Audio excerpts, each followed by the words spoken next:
Niekas neatsiranda iš nieko ir nėra gyvenime atsitiktinumų.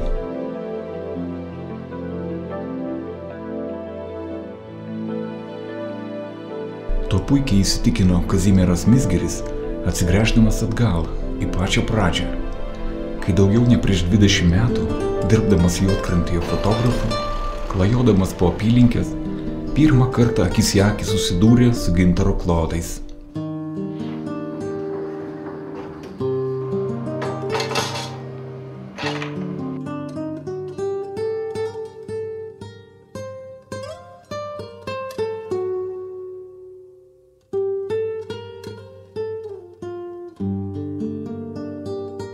Dar būdamas 19 metų vaikščiojo Pamariu ir rado pirmuosius inkliuzus. Musę, skrusdėlytę gintare.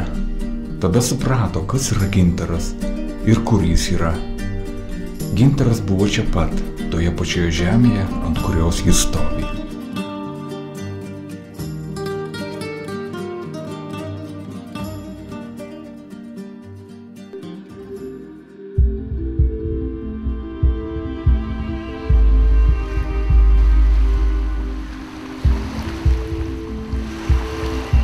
Gausiuose senovės padavimuose ir legendose atsispindi žmogaus siekis paaiškinti keistą gintaro atsiradimą jūros pakrantėje, paslaptingas jo savybės ir apskritai noras suvokti šios labai vertinamos ir kartu mįslingos medžiagos prigimtį.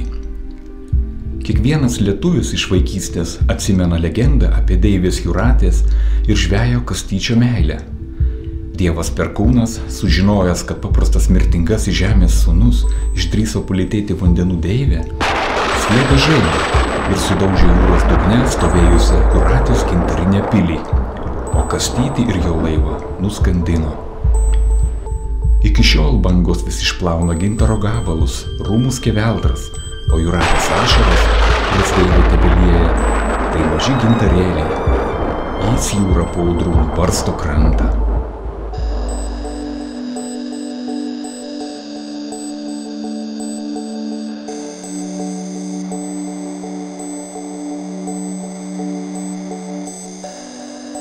Mokslininkai sako, kad Baltijos gintaras tai fosilinių pušų sakai, pakitę dėl mikroorganizmų veiklos, oksidacijos ir kitų procesų. Norėdami įsivaizduoti, kaip viskas vyko, pabandykite šoktelti keletą dešimtmečių milijonų metų atgal į pietinius dabartinius Skandinavijos rajonus ir gretimos Baltijos jūros dugno plotus. Baltijos jūra pradėjo formuotis tik prieš 13 000 metų, kur daugiau kaip prieš 55 milijonus metų augo spygliuočių miškai. Anuomet buvęs subtropinis klimatas ėmė karštėti ir keistis. Dėl šios priežasties spygliuočiai ėmė skirti labai daug sakų. Todėl bet kokie menkiausi medžio pažeidimai sukeldavo smarkų sakų tekėjimą. Žinoma, šiandien Žemėje neišliko nė vienos pušų rūšies, kuris savo savybėmis būtų gimininga gintarmedžiams. Gintaras formavosi nuo pat sakų išsiskyrimo pradžios iki kol pateko į Senvos telkinį. Nuo įvairių procesų sakai keitėsi ir sudarė medžiagą, kuri jau nebebuvo panaši į dervos sakus. Vėliau savo darbą atliko upės.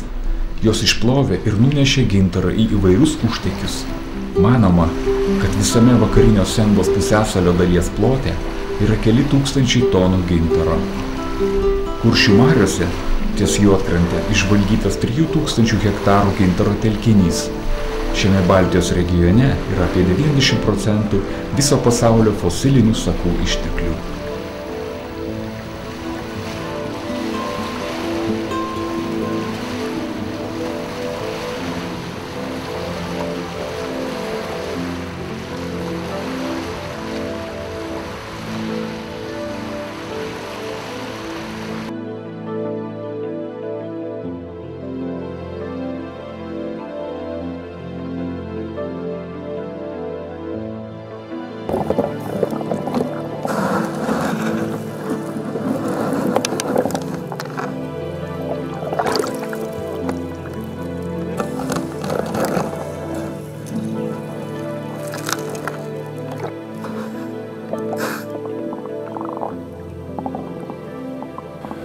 mano supratimas apie gintarą ir mano kelias tai prasidėjo nuo Juodkrantėje rasto pirmo gintaro gabalėlio, kurį tiesiog Kuršių marių pakrantėje, kur mes dabar sėdim, pavyko surasti.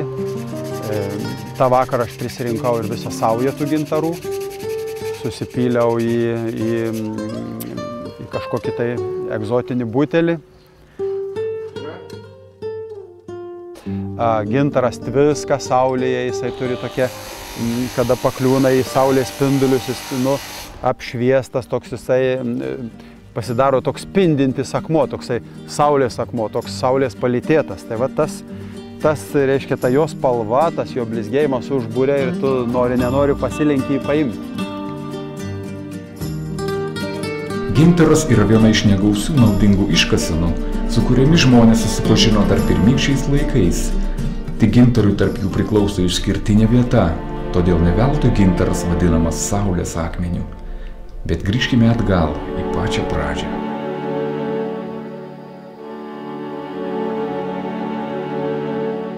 Žiūrėdami į natūralaus gintaro gabalus, galime suprasti, kaip sakai lošėjo, varvėjo ar slinko. Kai kurie gintarai turi taisyklingo lašo formą, kitus sustingo lyg varvekliai. Daug sakų medžio kamiene nuslinko ant žemės ir sukietėjo. Tapo gumulais arba kaupėsi po žieve, ar tiesiog medžio kamiene. Morfologinės gintaro rūšys yra dvi. Vidiniai lęšiai susidarė iš pirminių sakų įvairiose medienos ir žievės dalyse ir paviršiniai varvekliai. Lašai ar kamieninis gintaras atsiradę sakams išsiliejus į paviršių. Gerai išlikusių morfologinių gintaro atmainų yra nedaug.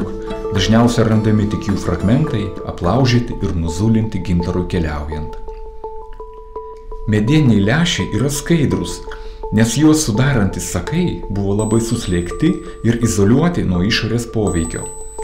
Požieviniai lęšiai susidarydavo sakams plūstant po žieve, jai atsiplėšus nuo medienos. Jų kontūrus formavo susidariusi požievinė ertmė. Požievinių lęšių paviršiuje visuomet randama brazdo plaušinio audinio atspaudų. Žievinis gintaras susidarė storoje gintarmedžio žievėje, prasiskyrus jos plokštelėms. Žievinio gintaro lęšiai labai savitos netaisyklingos formos, karpytais pakraščiais. Juos suformavo prasiskyrusių žievės plokštelių kontūrai. Gintaro varvekliai skirstomi į mikro ir makro varveklius. Mikro varvekliai tai gintaras gintare. Makro varvekliuose užsikonservavusios pirmosios ištekėjimo sakų porcijos, stambių varveklių užuomazgos. Pastarieji pagrindinė augalinių ir gyvulinių liekanų talpykla, juose aptinkama daugiau kaip 95% visų inkliuzų.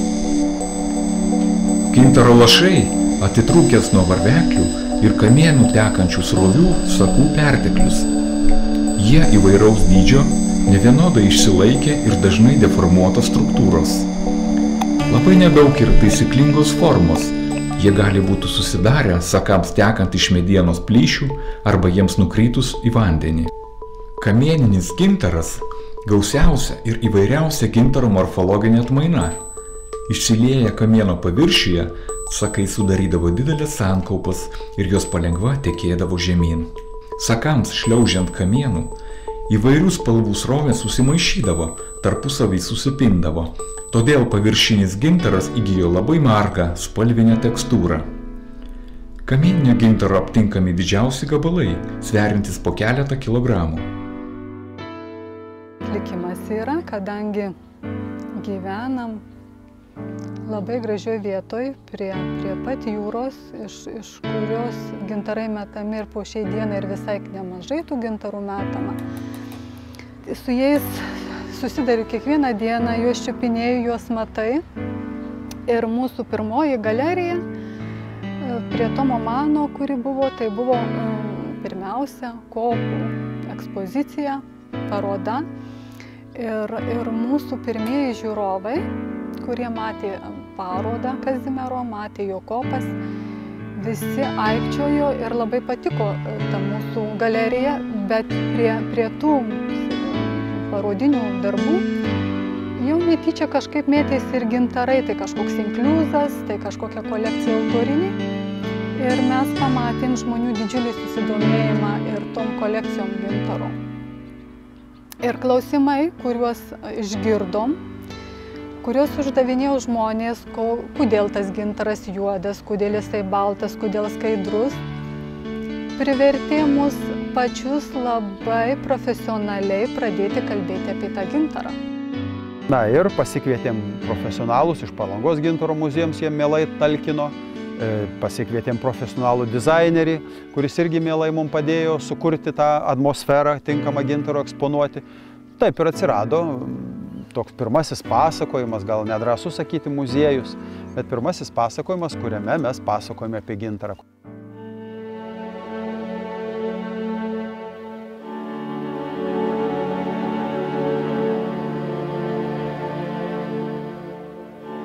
Skaidrusis. Ši gintaro spalva galėtų būti pavadinta pirminė. Tokie yra švieži medžio sakai. Skaidraus gintaro yra apie 10%, tačiau daugiausiai jo smulkus gabaliukai. Didesni skaidraus gintaro gabalai yra ypač reti ir vertingi. Geltonasis. Tai dažniausiai sutinkama gintaro spalva apie 70%. Paprastai toks gintaras yra neskaidrus, debesuotas, jo geltonas atspalvis kinta. Juodasis – tai gana dažna gintaro spalva, apie 15%. Įdomus savo natūralumu. Didžiąją juodo gintaro dalį sudaro medžio žievės ir kitos augalinės liekanos. Žalsvasis gintaras irgi yra retas, apie 2%. Labai įdomus žalesis permatomas gintaras, pasižymintis cukrinė struktūra. Baltasis yra labai retas, jo yra apie 1–2% viso gintaro. Paprastai šitoks gintaras pasižymi tekstūrų, piešinių įvairovė. Jis dar yra vadinamas karališkuoju arba kauliniu. Raudonasis. Natūraliai raudonas gintaro atspalvis sutinkamas ypač retai – 0,5%. Ši spalva gali turėti atspalvius nuo oranžinės iki tamsiai raudonos. Mėlynasis. Tai pats rečiausias gintaro atspalvis.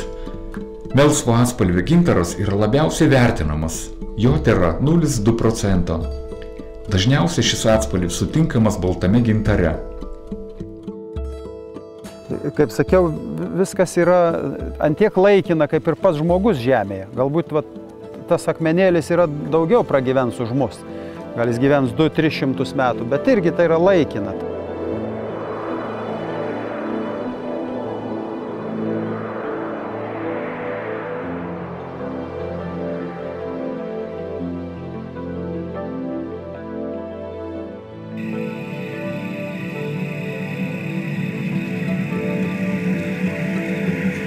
Kai kurių mokslininkų nuomonė, gintaro prekyba Baltijos regione prasidėjo jau neolito laikotarpyje.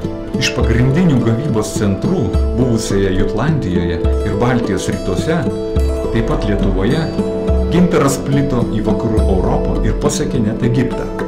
Spėjama, kad gintariniai karoliai aptikti 3400 metų prieš Kristų faraono kapuose Teto piramidėje yra nuo Baltijos krantų. Baltijos gintaras buvo gerai žinomas Asirijoje ir Finikijoje. Intensyvi mainų prekyba su Viduržemio jūros šalimis prasidėjo tik 16 amžiuje prieš Kristų. Jos pradininkai atrodo buvo finikiečiai, kurie pirmieji pasiekė Jutlandijos gintaro gavybos centrus jūros keliu. Graikai ir romėnai labai vertino gintarą, vadino jį šiaurės auksu. Vadinasi, buvo suinteresuoti prekybiniais ryšiais su Baltijos tautomis.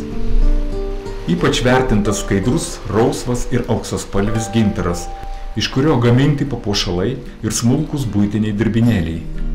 Neskaidrus vaško spalvos gintaras naudotas smilkalams.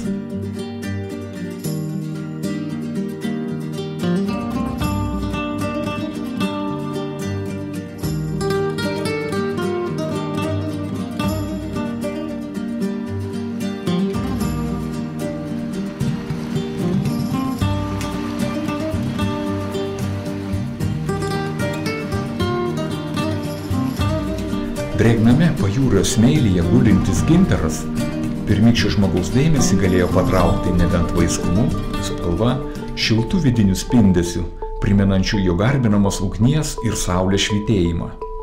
Paslaptingas gintaro atsiradimas iš jūros, nesuprantamos jo savybės. Dega, skleisdamas malonų aromatą, paimtas į rankas visada atrodo šiltas. Pirmykščiam žmogui matyt darė didžiulį įspūdį. Apie gintarą buvo kuriamos legendos, jam priskiriamos magiškos gydančios ir saugančios nuo blogio savybės. Jis labai tiko papuošalams, amuletams, ritualiniams dirbiniams, susijusiems visų pirma saulės kultu.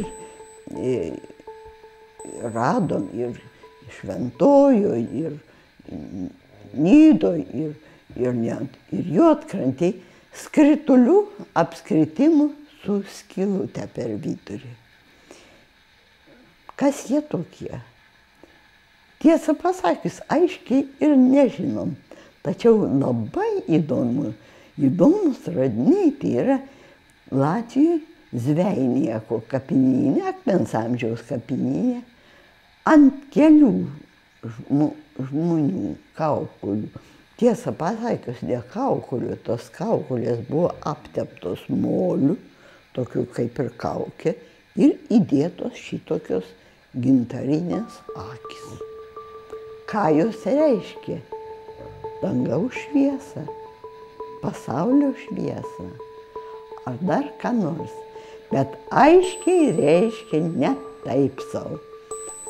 Ir jeigu, žinoma, šitokį skrituliuką su skylute pasikabini ant kaklo, jis irgi tau reiškia tą patį. Tik mes taip mažai žinom. Lietuvoje pirmieji archeologiniai radiniai aptinkami neolito periode 4000–3500 metų prieš Kristų. Ypač daug gintaro randama Lietuvos pajūrio rajonuose, kuriuose prieš atsikeliant baltams gyveno jiems artimi, vadinamos Narvos Nemuno kultūros gyventojai. Pirmiausiai neolito amžiaus radiniai aptinkami ties Juodkrante. 1889 ir 1891 metais Kuršių marių pakrantėje, kasant gintarą, surasti unikalūs neolito laikotarpio gintaro dirbiniai. Tai garsioji šiuo metu dingusi Klepso kolekcija, vadinama Juodkrantės lobiu. Šiandieną žmonės irgi keliauja gintaro keliu, taip kaip geležies amžiui, ten dar kažkokiam neolito laike. Jeigu tu netidengsi, nenubrūžinsi šito žievelės, kuri yra paviršyje, tai tu nežinosi, kokias paslaptis tas gintaras slepia. Tai visų pirma, tik tai nutrynus žievelę, kuri yra 50 milijonų senumo, tu gali įlysti ir pažvelgti gintaro vidų.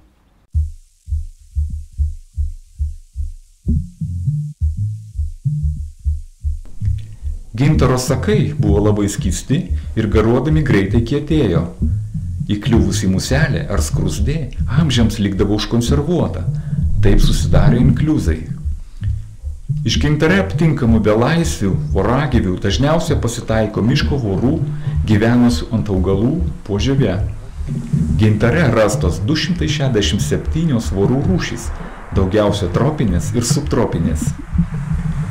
Mūsų inkliuzų kolekcijoje profesorius Wunderlichas, Hamburgo geologijos ir paleontologijos universitetas, rado anksčiau pasaulyje nežinotos vorų rūšies atstovą.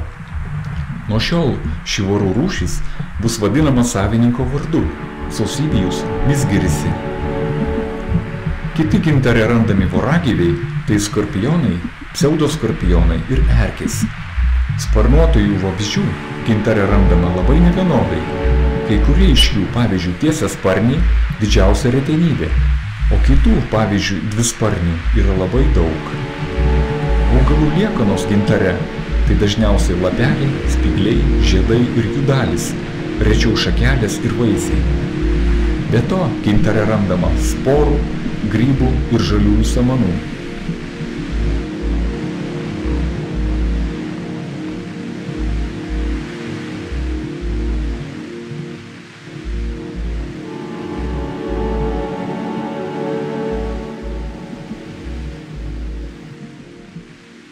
Ich bin Geologe, Paläontologe und habe seit 25 Jahren mich sehr auf Bernsteine fokussiert und habe sehr viel Spaß dabei, keine Frage.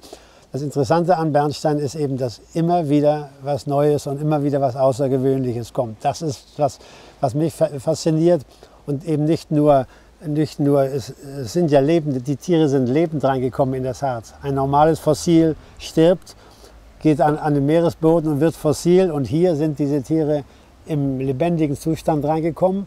Und man hat das Gefühl, wenn man ins Mikroskop guckt, nicht nur ein Tier zu sehen, sondern die letzten Sekunden eines Lebens zu sehen, auch wenn es auch nur die letzten Sekunden sind. Man sieht ein bisschen, was wir sagen, noch Aktion. Und die Faszination ist eben, dass man es dreidimensional sieht. Jedes andere Fossil ist flach gedrückt und hier können Sie drehen, wenden, schleifen. Wir haben in Hamburg einen sehr großen Arbeitskreis Bernstein mit über 200 Mitgliedern. Kazimieras ist ein Ehrenmitglied damals schon geworden. Und dann hatte er plötzlich eine Spinne, eine sehr große Spinne, die noch nicht wissenschaftlich bekannt war. Damit ist natürlich Herr Mesgiris unsterblich geworden. Ich habe noch 2 Stück gefunden.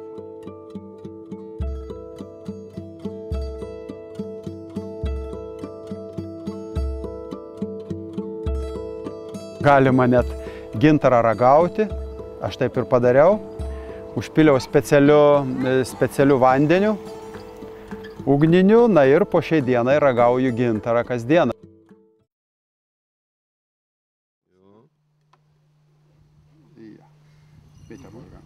Besonderes getrunken, Bernstein-Schnaps. Okay, nur in unserem Bernstein-Museum. Neu in Nida. Gut? Sehr gut. Super. Gintaras Romoje vartojamas kaip vaistas, apsaugos priemonė nuo įvairių ligų. Įžymus to meto gydytojas Kalistratas 2 amžiuje prieš Kristų rašė, kad gintaras saugās žmogų nuo beprotystės. Sutrintas su medumi gydās ausų ligas, o geriamas tam tikromis dozėmis su vandeniu išgydās visas skrandžio ligas. Seniausia rašytinė žinia apie gintarą yra 10 amžiaus prieš Kristų asirų dantiraštis ant obelisko, laikomo Britų muziejuje. Čia sakoma, kad valdovo tarnai Šiaurės jūroje jam gaudė geltonąjį gintarą. Keletą kartų gintaras minimas 8 ir 7 amžių prieš Kristų Homero poemoje Odisėjas. Pajūrio gyventojai iki 13 amžiaus daugiausia rinkdavo ant kranto išplautą gintarą. Vėliau išmoko ilgakočiais grabštais žvejoti iš jūros. Dažniausiai būdavo dirbama naktį ant aukšto kalno ar metyje uždegus dervos statinę pakrantėje apšviesti. Vėliau gintarą gaudyta tinklais. Seklesnėse vietose specialiais kabliais. Lietuvoje kasti gintarą pradėta po to, kai 1854 metais, gilinant farvaterį ties Juodkrante, aptiktos didelės jo sankaupos. 2 žydų tautybės verslininkai, Stankienas ir Bekeris, įsteigė firmą. Ši greitai praturtėjo ir nuo 1883 metų gintarą imta kasti mechanizuotai, garinėmis žemsiurbėmis. Būtent čia ir surinkta garsioji Klepso kolekcija, patraukusi pasaulio archeologų dėmesį. Apie šią vietą ir apie patį gintarą imta kalbėti, rašyti, domėtis. Užvirė pramoninis gyvenimas.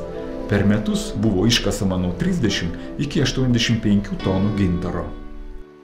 Kuo mes galim didžiuotis? Didžiuojamės gražia gamta, talentingai žmonėm, talentais, ir gintaru. O kada gintarą mūsų auksą paima talentingas žmogus į rankas, tai ir turime stebuklą. Tokia mintis buvo, kad reikia įkurti menininkų namus, ir gimė šitie menininkų namai. Tai yra salė, kurioje žmogus gali daryti savo parodą, dirbtuvėlės, kurioje dirba ir viršui gyvena. Kas nenorės atvažiuoti į tokį auksinį mūsų Nerijos kraštą, pagyvent, padirbėt. Po trupučiuką susikvietėm pačius žinomiausius autorius, tai ir Matulionis, ir Virpilaitis, ir Stulgaitė. pradėjom organizuoti įvairius konkursus, seminarus, simpoziumus ir tai darėm labai ryškiai tik su profesionaliais autoriais. Tai ar juvelyras, ar skulptorius, ar mažosios plastikos atlikėjas, bet mes norėjom, kad prie šito reikalo prieitų būtent profesionalai. Na ir šitaip žingsnis po žingsnio mes pamatėm, kad susidomėjo šituo reikalu ir, sakysime, ir presa padėjo mums, ir ta pati televizija. Ir tarptautiniuose konkursuose teko dalyvauti mūsų autoriams su šitom kolekcijom, kurios gimė čia. Buvom kotiruojami labai aukštai. Aš manau, kad mes prestižą kažkokią dalim tikrai grąžinom gintarui. Dabar vyksta paroda Aušros vartų galerijoje mūsų Sigito Virpilaičio. Tai aš labai drąsiai rimtai galiu pasakyti, kad tokio parodos, kur būtų gintaras ir auksas ir šitokios kategorijos meistro padaryta menininko, na, neturi nė vienas muziejus pasaulyje. Labai drąsiai galiu sakyti.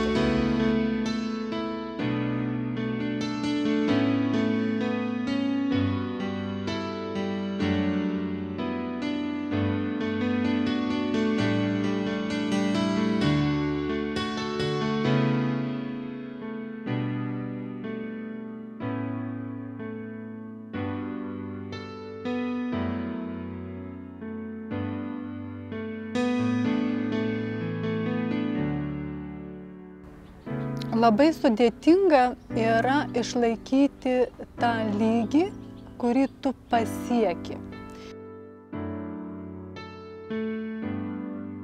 Tu turi tą pajusti laiko tėkmę ir ką tu gali padaryti šiandieną, tą reikia padaryti. Neverta laukti net rytojaus, nei porytojaus. Ta kartelė, kurią mes susidėjome, jinai gana aukšta yra.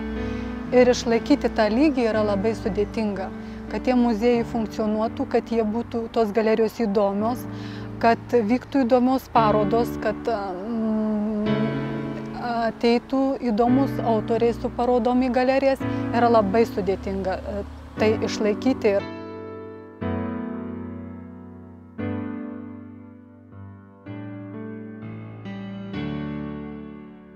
Dangus geras, saulė tokia ryški, kuri reiškia, prisidėjo prie to ir pavadintasgi saulės akmuo, prie to reiškia akmens gimimo. Ir tu matai, kaip jinai gražiai jį išviečia. Tiesiog joks kitas šviesos šaltinis taip neišvies. Va to kūrinio gamtos, kaip pati saulė.